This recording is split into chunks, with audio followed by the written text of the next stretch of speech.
Assalamualaikum warahmatullahi wabarakatuh. Jumpa lagi ya teman-teman. Kali ini saya akan mengangkat sebuah tema perdebatan saya dengan Lamsen Nebaho ya, dengan pendeta Lamsen Nebaho. Dan semoga kita selalu dalam lindungan Allah Subhanahu wa taala. Dan semoga ini nantinya bermanfaat bagi kita, agar kita semakin mempunyai wawasan di dalam diskusi ya teman-teman. Dan tidak lupa pula, marilah kita ucapkan salawat beriring salam kepada junjungan besar Nabi kita Muhammad Sallallahu Alaihi Wasallam, yang telah membawa kita semua dari zaman jahiliyah hingga zaman terang benderang pada saat ini ya kan. Dan jangan lupa like, subscribe-nya kepada channel-channel muslim lainnya, juga channel-channel kristologi muslim ya, karena itu akan menambah kita semakin mempunyai ilmu-ilmu tentang kristologi, dan semoga bermanfaat bagi umat untuk melindungi saudara dan saudari kita dari pemurtatan, dari kristenisasi, karena itu sudah marak terjadi di negeri kita ini ya kan. Dan bagaimana sih, seperti apa sih umat-umat Kristen ini, para pendeta ini menjajahkan ajarannya, ataukah mereka ini menjajahkan ajarannya secara jujur atau tidak jujur? Itu hak mereka ya kan. Yang penting kita selalu mengantisipasi dengan cara apapun mereka ingin menjatuhkan akidah kita dan ingin memurtadkan saudara-saudara kita. Dan untuk lebih jelasnya atau lebih serunya, mungkin lebih baik kita bersama-sama mendengarkan seperti apa perdebatan ini nantinya ya kan. Dan supaya kita semakin paham ya teman-teman, diusahakan kita mendengar perdebatan ini sampai selesai agar kita nanti tidak gagal paham. Dan bagaimana keseruannya perdebatan ini, marilah sama-sama kita mendengarkannya. Perdebatan antara Ahmad SNBN dan pendeta Lamsen Nebaho. Itu sudah saya share. Jadi aku memahami ajaran itu makin bingung. Kenapa Isa yang disuruh mematahkan salib? Yang walaupun aku katakan bukan salib dipatah-patahkan, bukan. Atau babi, bukan. Untuk menyatakan saya bukan Tuhan, itulah Yesus. Kenapa dia diumpatin sampai sekarang di mana dulu? Isa sekarang, di mana Isa sekarang ditaruh oleh Allah Subhanahu wa taala? Apa maksudnya sampai sekarang dia nggak muncul-muncul? Nah, sudah ribuan tahun. Kenapa bukan Muhammad yang ditugaskan? Karena Muhammad nabi yang paling besar. Kenapa jadi Isa? Isa gagal dalam melaksanakan tugasnya karena dikejar-kejar orang Yahudi, langsung diselamatkan oleh Allah Subhanahu wa taala. Ini kisah-kisah apa ini seperti ini? Nah, sampai sekarang ditawan, itu dikurungkan, dipenjarakan. Isa di mana nggak tahu. Di surga katanya tidak, di jannah katanya tidak. Di mana Isa sekarang? Katanya masih hidup sekarang gitu sendiri. Itu namanya kan memenjarakan. Sampai waktunya nanti kiamat baru dia turun untuk mengatakan saya bukan Tuhan. Kenapa bukan sekarang ini dia datang? Sekarang kita lagi ribut ini. Aturannya dia harus datang sekarang. Saya bukan Tuhan. Masa nggak bisa datang mengatakan itu? Kenapa dibiarkan kita ribut berantem gara-gara tentang Yesus atau Isa? Bagaimana sih ajaran Al-Quran ini? Justru karena itulah Bang Lamsen, itulah rencana Allah. Kenapa? Karena manusia itu banyak tegar tengkuknya ya, termasuk kaumnya Musa, bahkan kaumnya Yesus sendiri. Yesus menyuruh menyembah kepada Allah, tapi umat Kristen menyembah kepada Yesus. Ketika turun kedua kalinya Isa Al-Masih nanti, itu adalah sebagian dari tanda akan akhir kiamat, yaitu tanda akhir zaman. Dan itu hak mutlaknya Allah. Justru karena dia itu adalah rencana Allah. Kenapa? Karena banyak manusia ini yang tidak mau taat terhadap peraturan Allah dan hanya menyembah kepada Allah. Salah satu contoh siapa? Umat Kristen itu sendiri, Bang Lamsen. Yesus tidak pernah mengajarkan untuk menyembah dirinya. Yesus menyuruh menyembah hanya kepada Allah. Hanya kepadanya sajalah kamu berbakti. Tapi umat Kristen menyembah kepada Yesus, menuhankan Yesus. Nanti ketika Yesus itu datang kedua kalinya, maka kalian umat Kristen itu akan diusir. Kenapa? Karena kalian itu, Bang Lamsen, memanggil Yesus sebagai Tuhan, bermukjizat atas nama Yesus, mengusir setan atas nama Yesus, sementara Yesus menyuruh nyembah kepada Allah. Umat Kristen itu umat pembuat kejahatan. Itu yang perlu Bang Lamsen garis bawahi dulu. Ajaran Al-Quran sudah jelas apa maksud tujuan. Padahal Nabi Muhammad adalah Nabi yang paling besar. Nabi Isa itu apa yang pernah dibuat di dunia ini? Tidak sempat bikin apa-apa, sudah diangkat ke tahap di mana tempatkan sekarang itu. Sampai sekarang nggak nongol-nongol tahu dibunuh orang. Ya, masih takut Allah itu melepaskan Isa ke dunia ini, melanjutkan ajarannya. Kemarin kan gagal dia mengajar atau memberikan apa. Nggak tahu lah ngapain dia ke dunia ini. Pokoknya tugasnya tidak selesai. Langsung angkat Allah dia, karena dia dikejar-kejar mau dibunuh kan, mau diselamatkan, belum selesai. Nah, sampai sekarang masih ditakutin, Allah masih takut melepaskan Isa ke dunia ini untuk menyelesaikan tugasnya. Sekarang ini kita ribut-ribut ini masalah Isa, bagaimana ini? Tidak ada penjelasan yang jelas. Allah biarkan kita gini kebingungan. Apa bagaimana itu? Sama juga, Pak. Kalau abang takarannya seperti itu, saya juga bisa balikan pernyataan abang itu. Kenapa nunggu nanti lagi Yesus itu kembali ke dunia? Kalau memang Yesus itu Tuhan, kenapa nggak turun aja sekarang Yesus ke dunia mengatakan kalau aku ini Tuhan?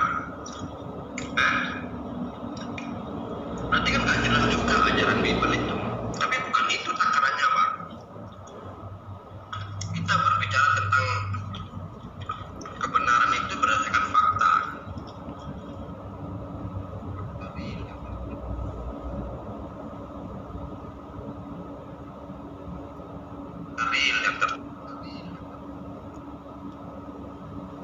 Real yang tertulis dalam kitab kita masing-masing. Bukan angan-angan kita yang perlu kita apakan, kita bicarakan. Kalau angan-angan abang seperti itu, saya juga bisa angan-angan sekarang seperti abang itu. Kenapa nggak turun sekarang aja Tuhannya abang itu? Sekarang musim corona itu, sekalian mengatakan kepada umat muslim kalau aku ini Yesus ini Tuhan gitu loh. Nanti kalau kalian nggak menyembah aku, kalian akan dimasukkan neraka. Kan simple, sama juga. Itu kan angan-angan saya, sama seperti angan-angan abang. Jadi kebesaran Allah itu dan rencana Allah itu nggak bisa diangan-angan oleh manusia. Dan itu akan terbukti nanti bahwa Isa itu akan kembali untuk kedua kalinya. Maka di saat itulah berarti tanda kiamat itu sudah tinggal sejengkal. Dan mereka akan merasakan bagi orang-orang yang kufur, durhaka terhadap Allah, orang-orang kafir yang menyembah selain Allah, membandingkan Allah itu dengan makhluk. Itu akan dirasakan semua manusia itu, Bang, nggak bisa dipungkiri. Jadi mungkin abang sekarang abang merasa benar. Tidak. Kebenaran abang itu aja nggak bisa diuji oleh kitab Bible abang sendiri. Bagaimana orang-orang lain? Itu yang penting abang garis bawahi. Hidup ini hanya sebentar, bukan mencari pembenaran, tapi mencari kebenaran yang hakiki. Itu yang penting, Bang Lamsen. Oh, Alkitab menjawab, tapi jangan tanya kepada saya di mana tercatat ya, tapi sejak bacaan saya. Ada maksud dan tujuannya, supaya kamu itu bertobat, menunggu kamu pertobatan kamu. Sampai kamu mati, kalau tidak bertobat ya kamu neraka. Ada yang ditunggu. Ada yang ditunggu orang bertobat, sampai mengakui bahwa Yesus itu adalah Tuhan. Orang-orang yang tidak mau ngaku sampai mati pun dia ya masuk neraka. Gampang itu jawabannya, itu Alkitab bisa jawab kok. Tapi ya, ini Isa tugasnya belum selesai, masih belum apa-apa, langsung diangkat ke langit sana, tak kemana, di surga atau di mana, tidak jelas. Al-Quran tidak jelas. Diangkat kemana nggak tahu. Sampai sekarang masih ditahan-tahan, nggak diturunkan ke bumi ini untuk melanjutkan tugasnya. Masih gantung. Tahu-tahu nanti hari kiamat, sudah mau kiamat, apa artinya lagi? Tidak ada artinya lagi tuh, sudah mau kiamat dunia ini. Kita sudah berantem di sini ribut, tidak tahu tentang apa yang sebenarnya dikatakan oleh Isa itu. Siapa sebetulnya tersalib? Tidak dijelaskan. Tidak tahu sampai sekarang kan yang benar siapa yang tersalib itu. Kenapa ada orang yang diserupakan yang tersalib itu? Kan pertanyaan besar inilah dasar iman dalam Kristen sekarang ini. Pertanyaan besar yang tidak bisa terjawab. Kenapa Allah biarkan tidak dijawab-jawab? Masih ditahan-tahan, bisa di tempat sana, dikurung-kurung di sana. Apa maksud Allah? Itu menurut abang. Saya nggak butuh asumsi abang dan asumsi saya, ya. Yang perlu abang pelajari itu apa yang tertulis di dalam buku Bible abang itu sendiri. Menunggu orang bertobat dari mana? Tuhan aja bukan. Masa Tuhan punya Tuhan? Jadi nggak butuh berasumsi, Bang, ya. Dan perlu abang ketahui, satu-satunya nabi yang akan dihakimi oleh Allah itu adalah Nabi Isa. Dan Nabi Isa itu akan menjadi saksi mata bagi kaum Bani Israel nantinya. Allah akan menanyainya kepada Nabi Isa, apakah benar Isa itu mengatakan bahwa dirinya Tuhan? Dan itu yang perlu abang ketahui. Isa itu adalah sebagian dari tanda-tanda akhir zaman. Paham abang? Jadi kalau hidup ini bang nggak butuh berasumsi. Dari tadi kan sudah saya bilang, saya nggak butuh asumsi abang, apalagi asumsi saya. Yesus itu kan hanya menyuruh nyembah kepada Allah. Terus abang itu ngikuti ajaran siapa nyembah kepada Yesus?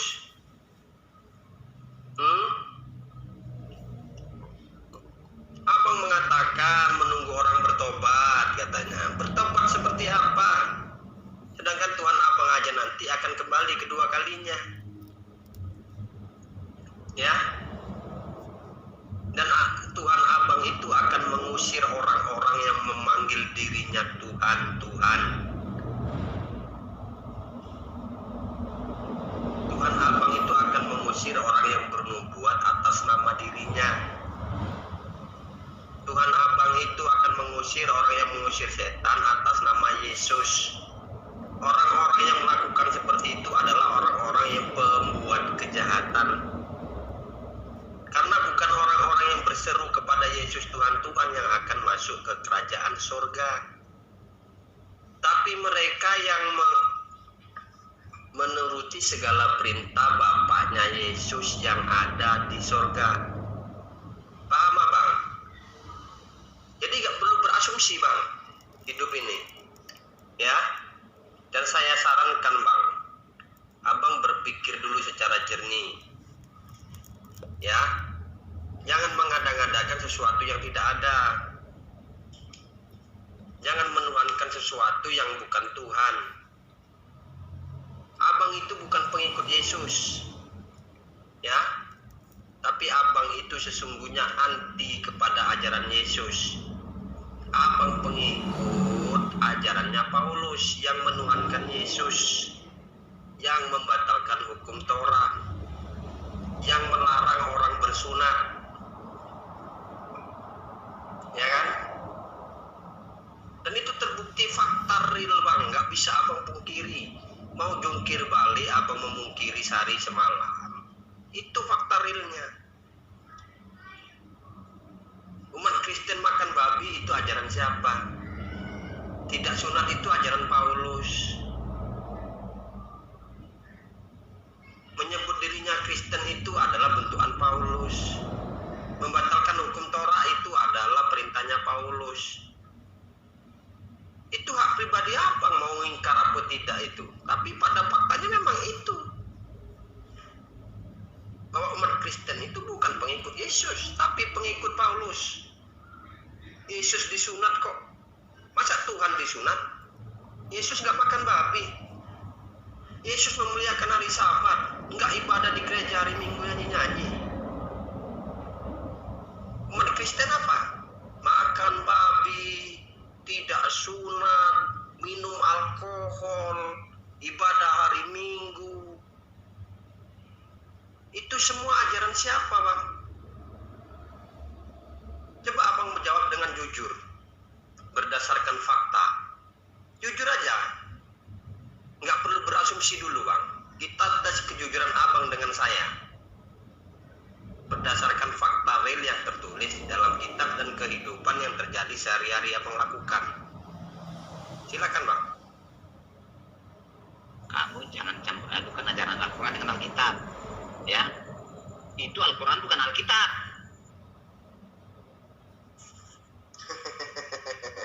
Abang ini lucu. Yang saya katakan itu bukan ajaran Al-Quran Bang Lamsen,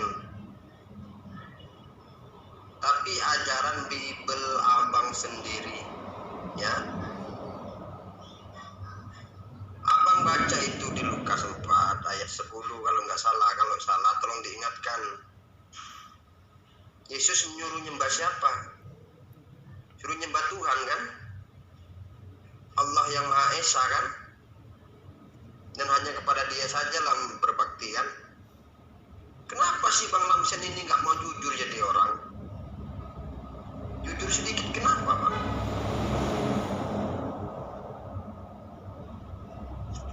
Santai Bang, santai, nggak usah naik spaning. Abang ini lucu. Yang saya katakan itu ajarannya Alkitab bang, bukan ajaran Al-Quran. Ya, Yesus tidak makan babi itu tercatat di Alkitab abang, karena Yesus tidak pernah dikatakan makan babi di Alkitab abang.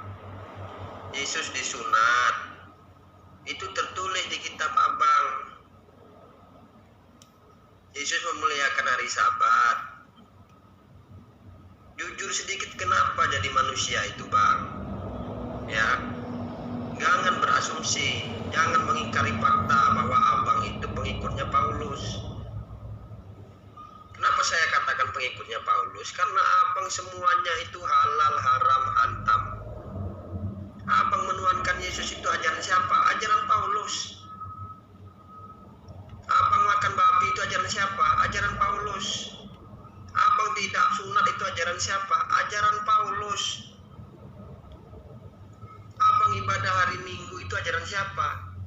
Ajaran Paulus. Abang mengatakan sebagai umat Kristen itu siapa? Yang mendirikan Kristen itu siapa? Paulus. Terus abang mau mengingkari fakta itu? Kan lucu Bang Lamsen ini.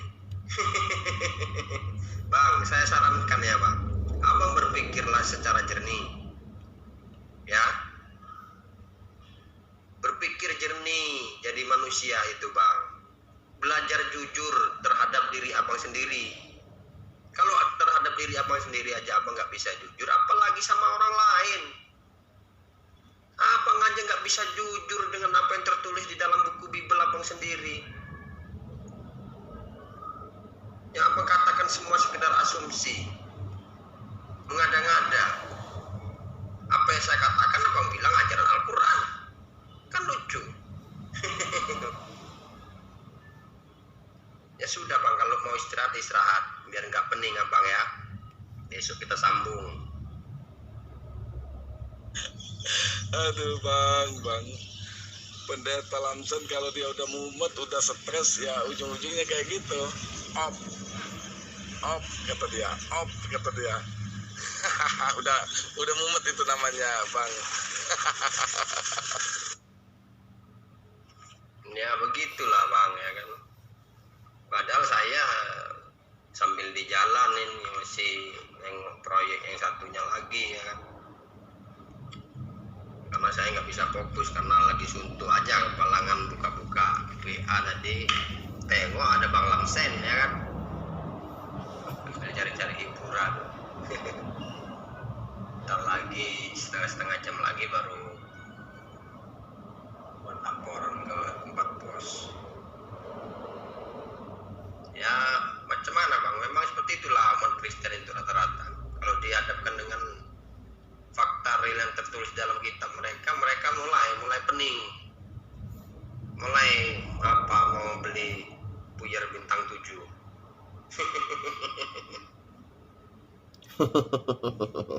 Ya itulah ya teman-teman, berhubung Bang Lamsennya udah bilang mau hop, karena memang udah ciri khas kebiasaan kalau diajak diskusi berdasarkan fakta dan data yang tertulis di buku Bible ataupun Al-Quran, ya mereka tidak akan bisa menjual akidahnya sendiri untuk menjajakan akidahnya. Jadi pusing. Sebenarnya musuh terbesar mereka bukanlah umat Islam, tapi musuh terbesar mereka adalah ya buku Bible mereka sendiri. Jadi ya itulah teman-teman, semoga bermanfaat bagi kita semua dan semoga kita selalu dalam lindungan Allah Subhanahu wa taala dan dipermudahkan segala urusan kita semua, dan semoga Allah Subhanahu wa taala selalu melindungi iman Islam kita semua. Amin amin ya rabbal alamin. Wabillahi taufiq wal hidayah. Wassalamualaikum warahmatullahi wabarakatuh.